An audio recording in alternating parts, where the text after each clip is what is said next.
both of them trying to do different types of consolidation.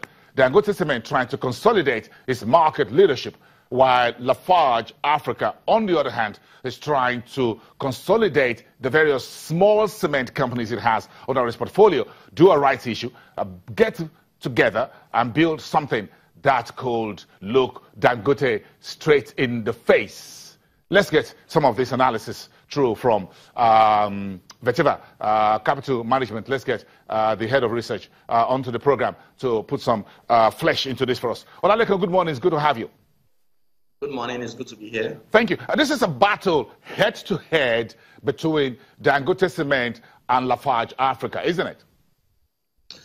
I necessarily don't think so. I think that, we have actually seen significant deficits in the cement sector for a very long time, and what the two major players have come to the market to do is actually to meet the deficit we have seen.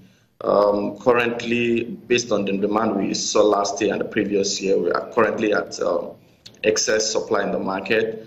We have a combined capacity of over 30 million metric tons, which is higher than the current about 23 million metric tons demand that we have in the market. So I think what we have seen from both players is that both players have expanded significantly in recent times, and they are here to meet the demand for the strong Nigerian market. What are the key takeaways for these two cement giants? Let's start with Dangote Cement, which is still the king of the market. Is it FX, of course, works for them? Where are the upsides and the downsides for this sector? I think the biggest challenge in the cement sector in 2016 was around energy supply. We actually saw significant impact on gas supply in 2016, and also LPFO is actually a more expensive source of energy for the sector. What we saw last year was that there was disruption in Niger Delta region, and that actually led to struggles in terms of gas supply to most of their plants. But what we have seen this year is that we've seen stability in that region, and that has actually improved gas supply. Apart from the improvement in gas supply, we have actually also seen investment in locally mined coal, particularly from Dangote Cement.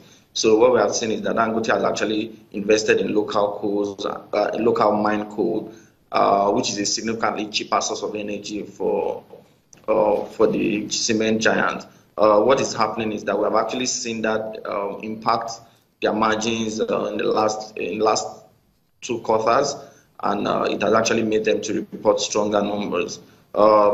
It's also very similar for what we have seen in Lafarge. Lafarge has actually also seen improvement in gas supply in 2017. Apart from that, also they are interested in biomix, which is a cheap source of energy supply for them. I think the energy game was one that was key in 2016, and we have actually seen a lot of them try as much as possible to solve that challenge. Secondly, currency was a big issue for them, particularly for Lafarge in 2016. We saw currency depreciate as high as 50%. Again, depending on the market you look at, if you look at the parallel and the parallel markets and other markets, you probably see closer to 100% depreciation last year. The implication of this is that we saw significant funding cost pressure on the companies, and you recall that as at 9 months 2016, Lafarge actually recorded a loss in bottom line. But we've actually seen all these changes here.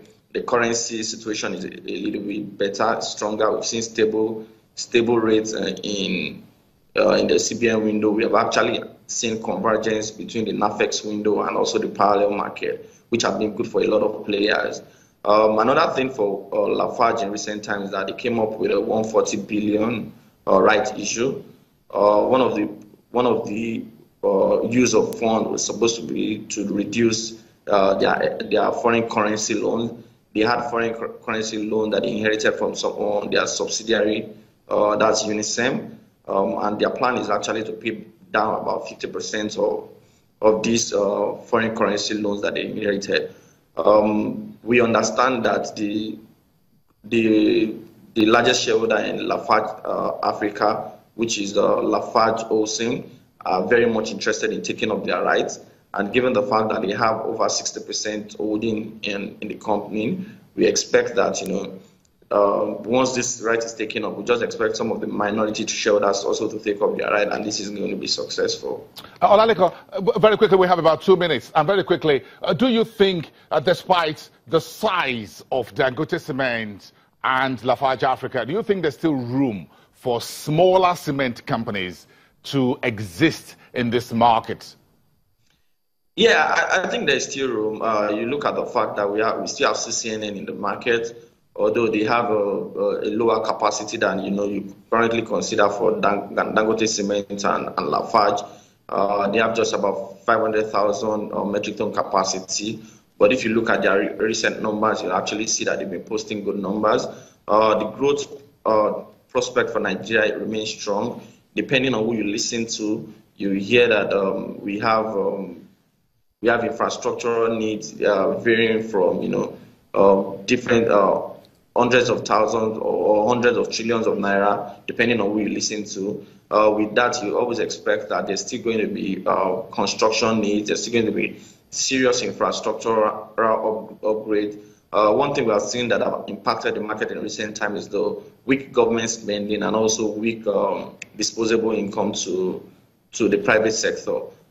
With the economy improving, recently you just mentioned the fact that in the medium term goal between 2018 and 2020, the government expects 3%, 3.5%, 4.5%, and 7% GDP growth in the next 3 years. If we actually see this come true, what you expect is that we are going to have better disposable income, we are going to have a better economy, and with that, you actually expect to see more activities on the market. Okay. We think that these smaller firms might not be able to compete with the big names, but they still have a role to play in the market.